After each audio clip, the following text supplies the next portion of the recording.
Wild horses have always been a symbol of the West, an animal that's been appreciated by all people. Well, wild horses have a legacy of being part of the West, and it's been that way for many, many years. 10,000 years ago, there are remnants of horses being here, and before that, probably even the 16th century. Horses do have a purpose for whether it is recreation or work or whatever they are, but to just be unmanaged and left running wild and free, it never was that way.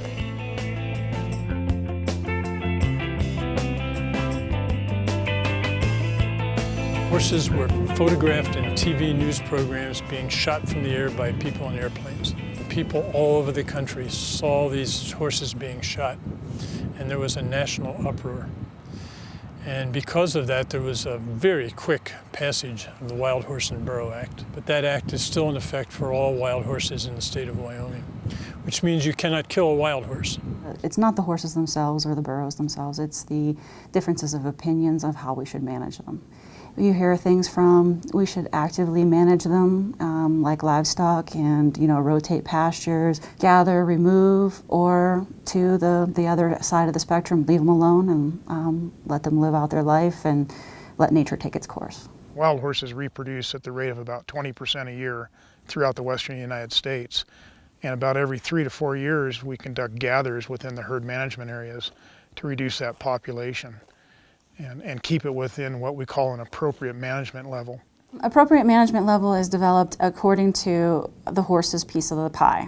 So if you look at the range management area, what the range itself can sustain.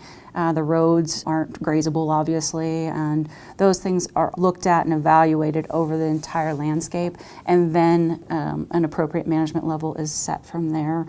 Here in Wyoming, yes, the herd management areas cover state land, private land, and federal public land. So there is mixed ownership in our herd management areas. As the horses continue to populate, our only means of control is removal from the range.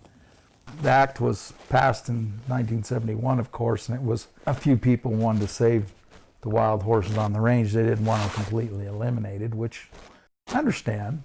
We finally agreed to allotment management levels. Well, you have 3 to 5 year cycles. Well, once we ever reached the management upper limit, we've never ever, very seldom got down to the lower one because they can't gather enough horses. They don't have anywhere to go with them. We're double over our allotment management levels, plus all our herd level management areas are way over what was established in the past. But we asked when we might be proposed to be in the next gather. They said, we may never gather again.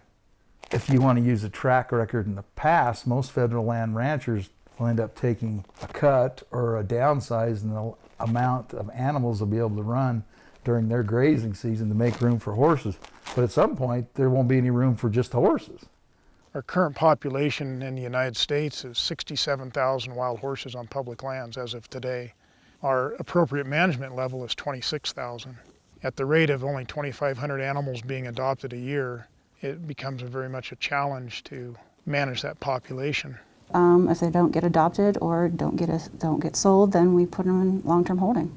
When those horses are rounded up, they are sent to holding centers, which means that the taxpayer is stuck with holding those horses and feeding them where they're no longer wild, where they just stand there in the sun all day long and are fed hay.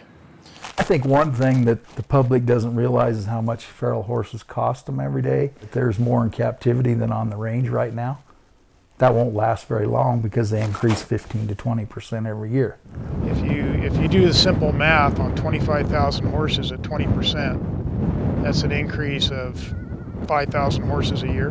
The real key is how do we slow that reproduction and get it to a managed level that is acceptable to the public and works for the horses as well as the rangelands.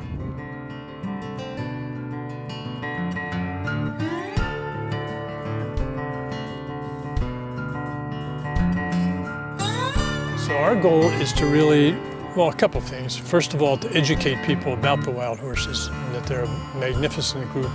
And that secondly, to help whoever needs to be helped to keep the population down. And in the McCulloch Peaks, we've been able to do that over the last few years by doing birth control for the horses. So in 2006, in Wyoming, we started using what we call PZP, and eventually that product wears off and the mare can cycle again, come into heat, and birth again. We're finding challenges, like with any animal, is birth control. It only seems to be working in certain herd management areas where we can do the darting annually, or we can go back and be treating every 2 years because it wears off.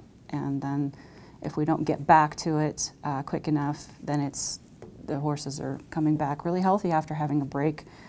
Other management opportunities are with eco sanctuaries. We have 2 wild horse eco sanctuaries in Wyoming.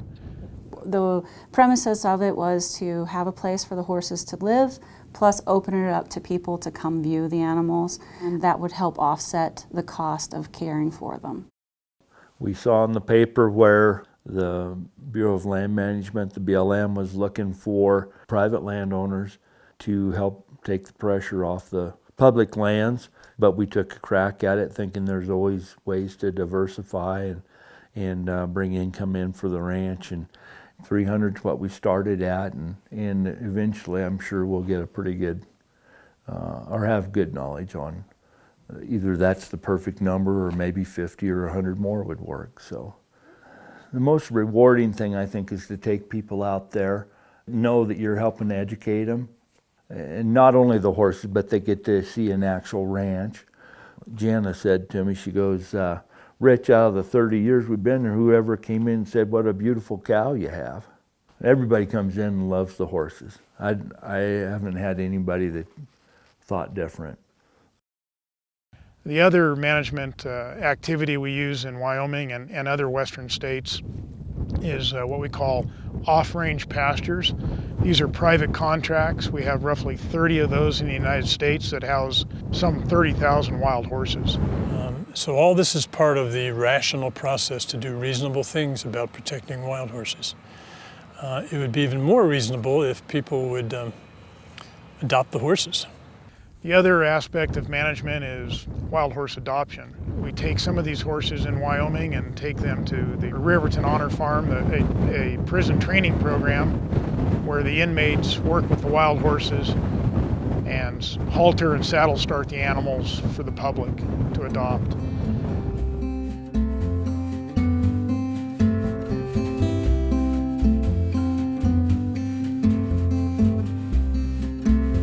Rangeland is important to sustain the horses, but it isn't just the horses that we're worried about, it's wildlife, it's the users, the ranchers, the recreationists.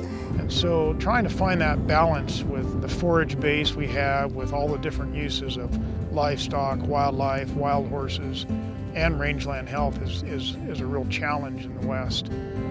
No, I just would like to see a sensible solution and something that we can all live with and that's manageable from a monetary and rangeland perspective. There's room for them, and most ranchers won't argue that there shouldn't be some. We've pretty much given in to that fact that there's never going to be total removal, which is fine. But our feeling is that if you had a designated management area where there wasn't other kinds of grazing, and where things like sage grouse or any other threatened or endangered species might be. Now, I can tell you about a little cooperative arrangement we've done which makes our area unique. The Friends of a Legacy program, FOAL, has what's called an MOU.